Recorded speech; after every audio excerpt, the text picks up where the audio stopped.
you can say I'm at peace with my own journey, like those Tibetan monks that do little like the sand sculptures and like ruin it up. But because we live in this society now where we tend to document our flexes and achievements, I think I get kind of conflated where we go, oh, look what I did this year.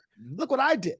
And it's funny because I've done all these things and I'm on this podcast talking about these things, but I guarantee if we're having a non-podcast conversation, you came to me and go, yo, Flo, is it true you wrote 7 books and you ran 6.5 marathons and you opened up for Mark Maron and you're esport in Rocket League? I'm like, nah, don't worry about it, bro. Right. Nah, come on. I'm just a guy. One shoe at a time. You know what I mean? Because it is also weird to get that thrown back at you too. But when I'm on the grind and I gotta have my motivation to do it every day. Those days I lose, those days I bomb, those days I'm not hitting it. It's I want to see what the promised land is. I want that chip. If I'm an athlete, right? Let me see what the next step is. That keeps me going. So it is a bit of a balance there. Yeah, I get that totally. And I find myself thinking that sometimes. Like I'll even do it. So philosophy is my thing. Like I just love thinking about life, why we're here, how we function, how we do all that. And sometimes I'll find myself just sitting, thinking, writing, whatever, and have this really good idea. And I'm like, ooh, I got to share that. I got to put that out there. Maybe I need to make a post. Maybe I need to do something. And I'll find myself asking the question, but why? Like, why do I need to put it out there? And there's an easy answer, which is like, well, maybe it'll help people. But I have to also, like, for myself, say, like, but there's ego involved, right? Like, there's some part of me that wants people to know I came up with that idea. And that's such a funny thing because you'll hear a lot of people, you said it before, who will be like, oh, you got to kill that. You got to get rid of that ego. You shouldn't care if that person thinks it's a good idea. You just do it for you. But I can't bring myself to accept that. There's something about that drive of, I don't know if it's winning, I don't know if it's ego or whatever, but that ambition that comes from like, yeah, I want Flo to recognize that I had a cool idea and I came up with it. I get there's toxicity in that, but there's also so much positive in that.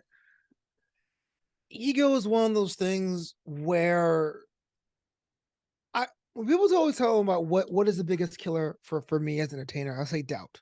And that you can't erase doubt.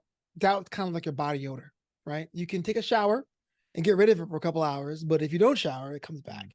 And ego is the other side. If you have zero ego, then you wouldn't create for anyone. You'll just kind of you'll fall in line. And if you have to become so violent and toxic with your ego that people don't want to be around you, that's the opposite. But I think there is a bit of a healthy ego inside. You think about visionaries throughout history.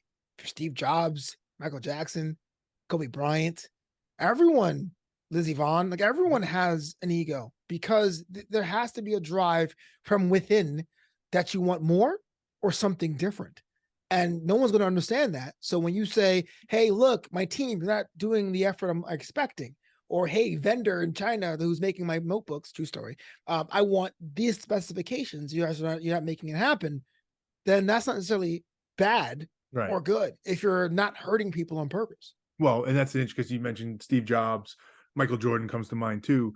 There's a lot of people that have worked with or for those people that are like, they're assholes. Like they're not good people to be around. And that's one of the things I think about too. Like, is that possibly just people who are just like, they didn't have the ambition, they didn't have the drive, and they just want to hate on people? Sure. I'm sure there's some of that. But it does get down to a very fundamental question. Let's just use Steve Jobs. Like, he literally changed the world in many ways. The technology that he helped create and brought into the world literally changed the world. But maybe he wasn't the family man he could have been. Maybe he didn't treat people, and just in those everyday interactions, is one of them more important? I don't know. Like, those are the types of answers I'm trying to get to. And I don't think there are clear answers on it. It's probably different for everybody. There right? Isn't a clear, because everyone has their own mix of what it is. It's cool to be personable. It's cool to have everyone respect. You try to be respectful as you can. But if you have ambition and someone doesn't have the same level, it could be seen as aggressive. And I cannot speak for women, but a lot of women visionaries have this issue of when they're assertive, that being interpreted as being quote unquote bitchy, right? And that's something that is unfortunately a byproduct of what's happening. But that's kind of the deal. Like, you are coming in with the sight of the finish line, and not only you're trying to tell people where the finish line is, you're trying to build them a path to that finish line at the same time. It's going to happen. It's very rare to see someone who changes the world, except for like individual artists. Like, if I was like a painter somewhere and didn't deal with anybody, if I have a collaborative team, if I was a director, if I was a CEO, where someone doesn't go, hey, that's kind of a hard ass, but hey, things got done. Well, make it real for you. Like, if you had to, I could ask this question myself. I just do it since you're on the show. I'll ask you. Bada boom. If it was like you could achieve those dreams, what you wanted to achieve, right? You're doing stand up, like you're headlining on the road. You're still doing these spots of esports commentating and all that, but you just don't see your family anymore. Like the reality is like you just have, maybe you see them a couple times a year, and Yeah. maybe that's a bad example, but you know what I mean? Where like you do actually have to make that decision. What's more Yeah. important, me being the visionary and achieving these dreams that I want to achieve? And maybe you change the entertainment industry in some way. You do your greatest dreams of the legacy you always wanted, but that other part of it, the family has to go away. Which decision are you making? You're asking me personally or just in general? Personally, The career. career.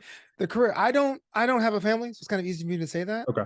But the idea is that like I've never I like having people who love me around, but I've been around people who love me and I go, what left? What's next?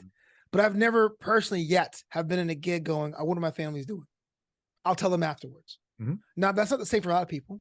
Like Sure. some people say, hey, look, I quit to spend more time with my family or whatever. Some people don't engage with their family at all, and people that resent them. But to me, in the network I have, they understand that while I'm working, and I'll set time for you. I'll set time for you 110%. You don't want my attention divided, do you? So give me my time to do this. This one gives me joy.